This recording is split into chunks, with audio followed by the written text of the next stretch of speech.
क्या हमें क्वांट को बेच करके निकल जाना चाहिए? आप पूछोगे भाई ये बात कहाँ से आ गई कि आप क्वांट को बेच करके निकल जाओ, अभी तक तो आप क्वांट क्वांट कर रहे थे। देखो ये बात शुरू हुई थी वैल्यू रिसर्च की रिपोर्ट से कि उन्होंने डाउनग्रेड कर दिया था क्वांट म्यूचुअल फंड को, specially quant small cap mutual fund को, और कह रहे थे कि ये जो क्वांट का म्यूचुअल फंड है ये अच्छा काम नहीं करेगा। काफ़ी सारे यूट्यूब के ऊपर वीडियोज़ भी बनी है कि जो क्वांट के म्यूचुअल फंड है वो खराब हो चुके हैं, वो अच्छे नहीं बनने वाले, वो चीज़ें इधर-उधर हो गई और ना जाने क्या-क्या। तो आज मैं आपको प्रूव करूँगा, मैं ऑलरेडी इसके ऊपर एक वीडियो बना चुका हूँ आई थिंक 15 से 20 दिन पहले। लेकिन इस चीज़ को मैं इसलिए आसानी से नहीं छोड़ना चाहता बिकॉज़ जो रिटेल इन्वेस्टर है ना, उसके साथ माइंड गेम खेला जाता है कि जब भी वो बेचारा एक थोड़े से पैसे कमाने की कोशिश करता है, जब भी वो बेचारा एक अच्छे म्यूचुअल फंड या स्टॉक के अंदर पड़ जाता है, तो जितने भी एनालिस्ट होते हैं ना, वो आकर के कुछ ना कुछ उँगली करते हैं और एक जो दिमाग एक अच्छा खासा इन्वेस्टर का होता है, जो लॉन्ग टर्म प्लान कर रहा है, उसके दिमाग के साथ वो खेल जाते हैं। तो इस वजह से इस वीडियो के थ्रू मैं आपको कुछ चीज़ें प्रूव करने की कोशिश करूँगा जो मैंने शायद 15 से 20 दिन पहले बोली थी और आज की डेट में वो मार्केट के अंदर होते हुए दिखी है। तो क्या मैंने जो प्रेडिक्शन करे हैं वो प्रेडिक्शन बिल्कुल सही है? नहीं, बिल्कुल भी कोई प्रेडिक्शन नहीं था वहाँ पे भी, कोई भी ऐसी चीज़ नहीं थी जिसको मैं आज प्रूव करना चाहूँगा। मैं बस आपको ये दिखाना चाहूँगा कि अगर आप एक पोर्टफोलियो को एनालाइज़ करते हो, अगर आप एक पोर्टफोलियो को समझते हो, अगर आप एक इन्वेस्टिंग स्टाइल समझते हो, रिस्क रिवॉर्ड समझते हो, तो ये जो एनालिस्ट होते हैं, जो आकर के रेटिंग दे देते हैं, ये जो इन्फ्लुएंसर होते हैं, जो आके रैंडमली कुछ भी बोल देते हैं, उससे आपको इम्पैक्ट नहीं होना चाहिए। तो इसके लिए कुछ बेसिक एग्जांपल मैं इनिशियल लेवल पे देना चाहूँगा। सबसे पहले मैं कंपैरिज़न रिपोर्ट लेकर के आया हूँ सारे के सारे टॉप परफॉर्मिंग म्यूचुअल फंड की, जो 15 दिन पहले तक बिल्कुल उल्टा दिख रहा था और आज की डेट में बिल्कुल उल्टा दिख रहा है। अगर आप देखोगे जो निप्पॉन इंडिया है वो लास्ट कुछ टाइम से काफ़ी अच्छा परफ़ॉर्म कर रहा था। उसने क्वांट को एक अच्छे मार्जिन से बीट कर दिया था। करीब 3-4% का गैप आपको दिख रहा था और आज की डेट के अंदर अगर आप 1 साल का रिटर्न देखोगे, तो ऑलमोस्ट ये जो क्वांट है ये अपने पूरी कैटेगरी में हर किसी को बीट कर रहा है। ऑब्वियसली 0.67% जो है वो 0.20% से ही बीट कर रहा है, लेकिन आपको बीट करता हुआ इस समय पे मैं निप्पॉन को दिख रहा है। तो क्या निप्पॉन का म्यूचुअल फंड खराब हो गया है? क्योंकि उसको तो क्वांट ने बीट कर दिया, क्वांट तो निप्पॉन को बीट नहीं कर पाता इन लॉन्ग टर्म। ऐसा नहीं है, क्योंकि अगर आप 3 साल का रिटर्न देखोगे तो यहाँ पे भी क्वांट आपको बीट करता हुआ मिलेगा। लाइफ सीजीआर को हम कंपेयर नहीं कर सकते बिकॉज़ आपको पता है क्वांट 5 साल पुराना म्यूचुअल फंड है, इससे पहले कोई दूसरा म्यूचुअल फंड के नाम से वो ट्रेड हो रहा था। तो पहली चीज़ तो ये दिखा दी मैंने आपको कि अगर आपने उस समय पे क्वांट को बेच दिया होता, तो ये जो आउट परफॉर्मेंस दिखी है आपको निप्पॉन से, ये आप नहीं देख पाते। और ये सारी चीज़ें हुई हैं जब वैल्यू रिसर्च ने डाउनग्रेड कर दी है क्वांट की रेटिंग और उसके बाद सिर्फ 15 से 20 दिन के अंदर क्वांट ने काफ़ी शानदार रिकवरी दिखाई है। अब मैं दूसरा आपको बेंचमार्क दिखाता हूँ। दूसरी चीज़ हम कंपेयर करते हैं नॉर्मली बेंचमार्क से कि भाई जो इसका बेंचमार्क है उसको बीट कर पा रहा है, नहीं कर पा रहा। अगर आप लास्ट 1 महीने का रिटर्न देखोगे तो यहाँ पर यहीं पे आया था जो उन्होंने बोला था कि भाई मैं डाउनग्रेड कर देता हूँ, जैसे मैंने बताया कि 15 से 20 दिन पहले मैंने वीडियो बनाई थी। तो सेम चीज़ देख सकते हो, क्वांट स्मॉल कैप मैंने खोला हुआ है, यहाँ पे इन्होंने डाउनग्रेड करने को बोला है। कुछ दिन तक अंडर परफॉर्मेंस चली है अपने बेंचमार्क के बाद और उसके बाद आप देख सकते हो आउट परफॉर्मेंस चलते हुए दिखी है क्वांट की अपने बेंचमार्क से। तो ये 2 चीज़ तो सिंपल ये प्रूव करते हुए दिखते हैं कि जो वैल्यू रिसर्च की रिपोर्ट है, वो तो पूरी तरीके से खारिज हो जाती है, नल एंड वॉइड हो जाती है। तो ये चीज़ें काम कैसे करती हैं, कभी आपने सोचा है? तो आज थोड़ा इस पे ब्रेनस्टॉर्म करते हैं और देखते हैं कि जो रिसर्च रिपोर्ट होती है, वो कितनी सच होती है। अगर आप नॉर्मली किसी भी रिसर्च रिपोर्ट को निकाल करके पढ़ने की कोशिश करोगे, तो वहाँ पे कुछ फैक्टर होते हैं, जो कि वो कंसिडर करते हैं। सबसे पहला फैक्टर होता है benchmark in terms of mutual fund, कि भाई जो बेंचमार्क है, उसको वो बीट कर पा रहा है या फिर नहीं कर पा रहा। किसी भी रिसर्च पेपर वाली कंपनियों को, जैसे वैल्यू रिसर्च हो गई और भी काफ़ी सारी जो रिसर्च करती हैं, उनको दिखता है कि भाई कंसिस्टेंसी के साथ ये रिटर्न नहीं दे पा रहा या फिर कुछ टाइम से ये अंडर परफॉर्म कर रहा है, तो एक पॉइंट उन्हें मिल जाता है कि इसको डाउनग्रेड करते हैं। सेकंड चीज़ वो देखते हैं कि कितना ज़्यादा वॉलेटिलिटी है और उसके अगेंस्ट वो कितना ज़्यादा रिटर्न दे पा रहा है। हम सबको पता है जो क्वांट का म्यूचुअल फंड है वो काफ़ी ज़्यादा वॉलेटाइल है, क्योंकि जो पहली चीज़ आती है वो आती है स्मॉल कैप कैटेगरी। तो जो स्मॉल कैप कैटेगरी होती है वो डेफिनिटली आपको ज़्यादा वॉलेटाइल देखने को मिलती है। तो इसी वजह से आप ज़्यादा रिस्क ले रहे हो और ज़्यादा रिटर्न आप एक्सपेक्ट करते हो। अब वॉलेटिलिटी क्या होती है? वॉलेटिलिटी का मतलब ये है कि जो म्यूचुअल फंड है उसके रिटर्न कितनी ज़्यादा ऊपर और कितने ज़्यादा नीचे होते हैं। ये सिंपल मतलब है वोलेटिलिटी का कि कितना ऊपर जाता है, कितना नीचे जाता है। अगर आपका जो म्यूचुअल फंड है वो ज़्यादा रिस्क ले रहा है, उसके बदले कम रिटर्न दे पा रहा है, तो उस केस के अंदर उसका जो अल्फा है, मतलब कितनी तेज़ी से वो बढ़ सकता है, वो कम होता है। अब किसी भी म्यूचुअल फंड का अगर अल्फा कम हुआ, तो वो म्यूचुअल फंड का ये भी मतलब आता है कि अगर मार्केट गिरेगी, तो वो म्यूचुअल फंड ज़्यादा गिरेगा और जब मार्केट बढ़ेगी, तो वो म्यूचुअल फंड इतना ज़्यादा नहीं बढ़ सकता। अब ज़्यादा गिरेगा ये कैसे पता चलता है? उस केस के अंदर एक रेशियो आता है हमारा बीटा। अगर जो हमारा बीटा है वो बेंचमार्क से ज़्यादा है तो इसका ये मतलब होगा कि जो हमारा गिरने के चांसेस है वो ज़्यादा हैं कि अगर बेंचमार्क 1% गिरेगा तो जो बीटा अगर थोड़ा-सा ज़्यादा है उससे तो 1.5% 1.7% के आस-पास नीचे गिरेगा, जिसको हम कहते हैं कि भाई डाउनसाइड प्रोटेक्शन दिख रही है, कितना ज़्यादा गिरता नहीं है ये वाला म्यूचुअल फंड, क्योंकि उसका बीटा काफ़ी अच्छा होता है। वहीं पे अगर आपका अल्फा काफ़ी अच्छा है, 5, 6, 7 का अगर आपको अल्फा दिख रहा है, तो मार्केट अगर 10% बढ़ती है तो जो आपका अल्फा ज़्यादा है, उतने ही परसेंट से आपका जो म्यूचुअल फंड है वो बीट करता मिलेगा। तो ये जो रेशियो है, क्या ये गारंटी कर देते हैं कि भाई ऐसा ही होने वाला है? डेफ़िनिटली नहीं। अगर आप देखोगे तो जो मार्केट होती है वो थोड़ी-सी अनप्रेडिक्टेबल है। वो किसी को नहीं पता होता कि कैसे काम करने वाली है। किसी म्यूचुअल फंड का अल्फा जो होता है, वो एकदम से बहुत ज़्यादा बढ़ जाता है। वहीं पे जो किसी म्यूचुअल फंड का बीटा होता है, वो एकदम से बढ़ जाता है। तो जो एक बेस्ट कॉम्बिनेशन होता है अल्फा और बीटा का, वो होता है कि भाई अल्फा ज़्यादा होना चाहिए, मतलब मार्केट बढ़े तो ज़्यादा बढ़े, बीटा कम होना चाहिए, मतलब वोलेटिलिटी उस म्यूचुअल फंड में कम होनी चाहिए। जो एक कॉम्बिनेशन हमें क्वांट के अंदर दिखता है। तीसरा तर्क दिया जाता है कि भाई जो टर्नओवर रेशियो है वो बहुत ज़्यादा है, वो 100 से ऊपर है, 200 का है, 150 के आसपास का है। तो ये एक दिक्कत दिखाई देती है और बोलते हैं कि भाई जो टर्नओवर रेशियो है इतना ज़्यादा बढ़ गया है, इसी वजह से एक दिक्कत है।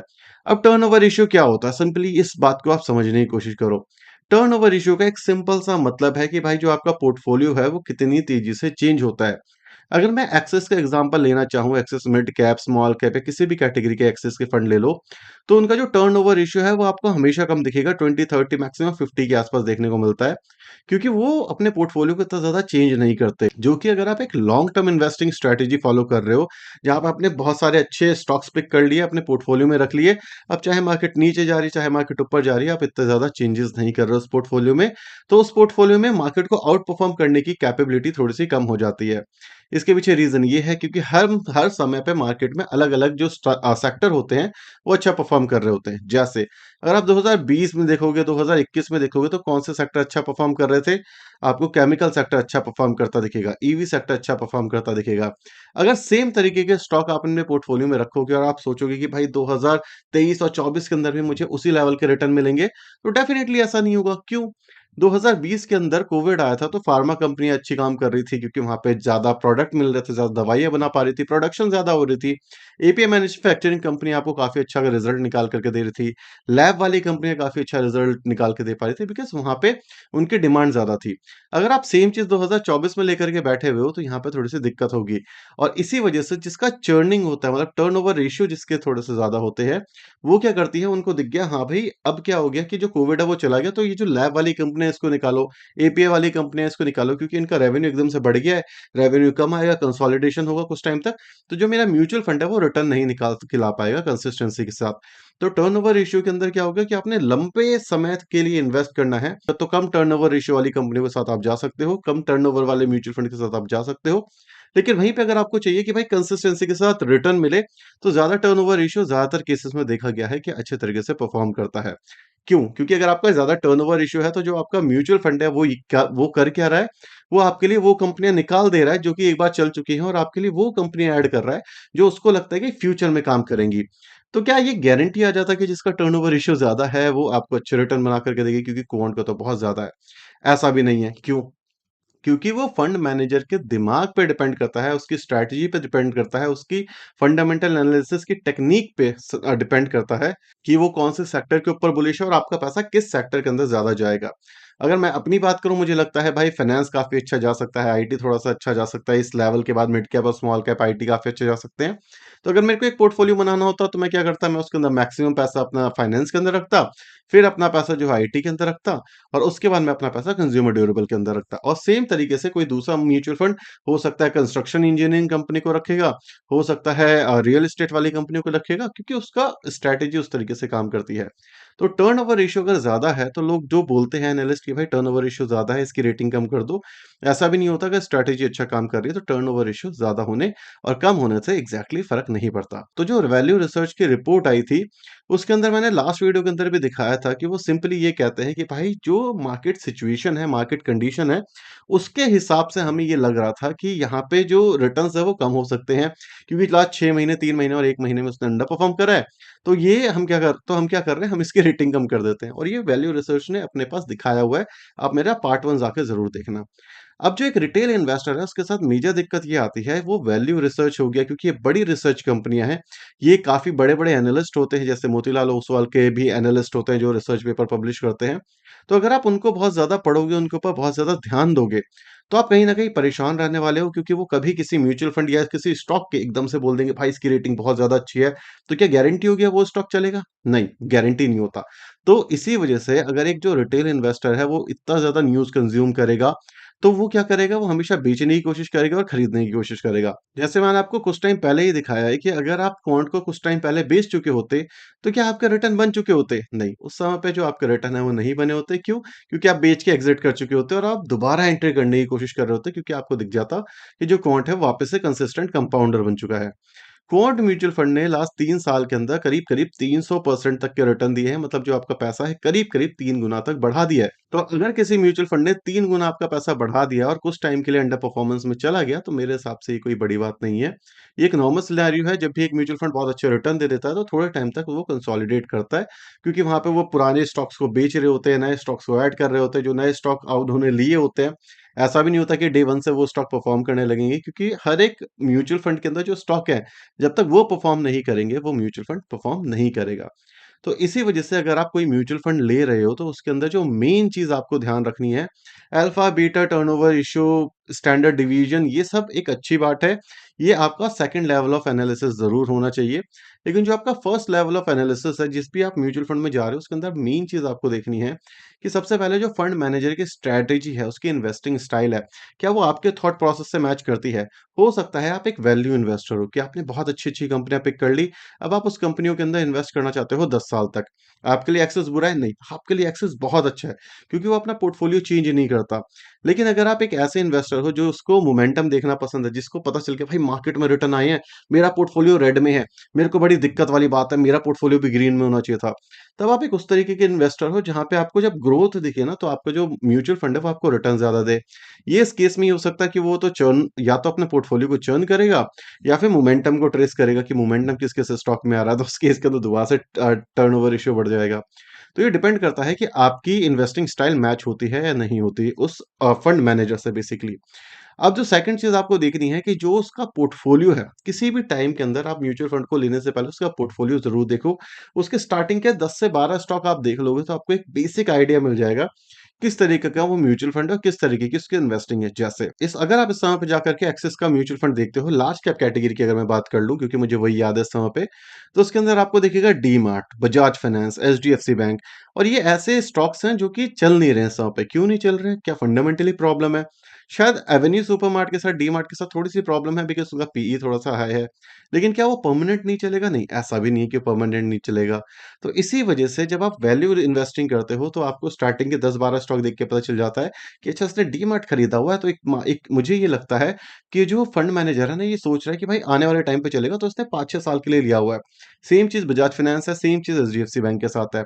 वहीं पे किसी ने टाटा एल्क्सी खरीद लिया जब वो 6000 के आस-पास आया था, तो उसको ये समझ आ गया हाँ भाई आईटी नहीं चल रहा, ये बहुत ज़्यादा रिटर्न दे चुका था, इसके जो रेवेन्यू है वो थोड़े से कम आए हैं, बिकॉज़ जो यूएस है वहाँ पे इन्फ्लेशन की दिक्कत चल रही है, तो इसी वजह से इनके थोड़े से रेवेन्यू कम आए हैं, बिकॉज़ इन पे थोड़ी-सी डेवलपमेंट कम हो रही है।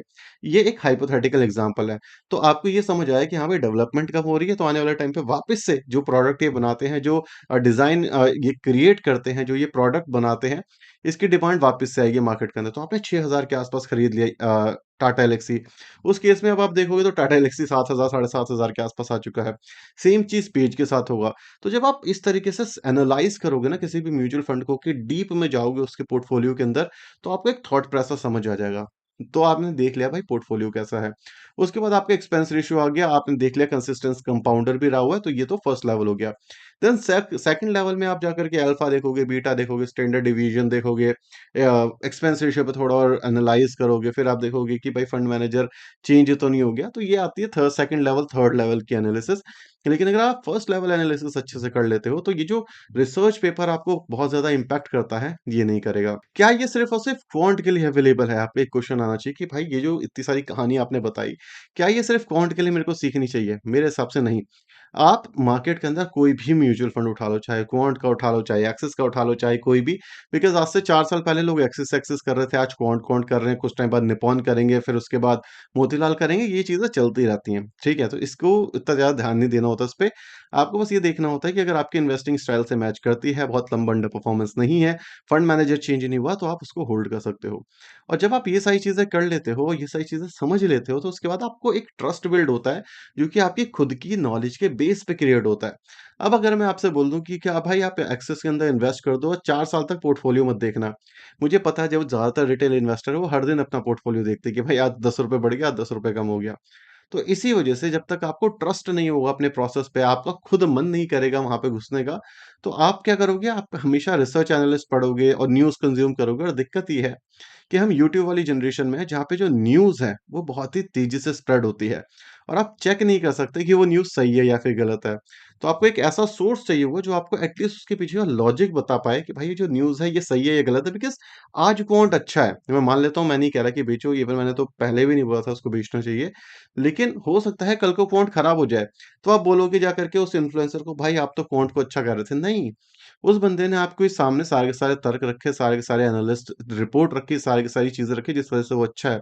अगर आपको भी उस पे भरोसा है, तो आप जा कर के उसको खरीदो। क्योंकि एंड ऑफ द डे अगर आपका पैसा बनता है, तो आप नहीं दोगे किसी को, वो पैसा आपका है। अगर आपका पैसा नहीं बनता, तो भी आपकी दिक्कत होने वाली है। तो अगर ये बेसिक लेवल ऑफ एनालिसिस आप सीख लेते हो, तो ना किसी यूट्यूबर का आप पे कोई असर पड़ेगा, ना किसी एनालिस्ट का आप पे असर पड़ेगा, ना ही किसी भी और न्यूज़ का आप पे कोई असर पड़ेगा।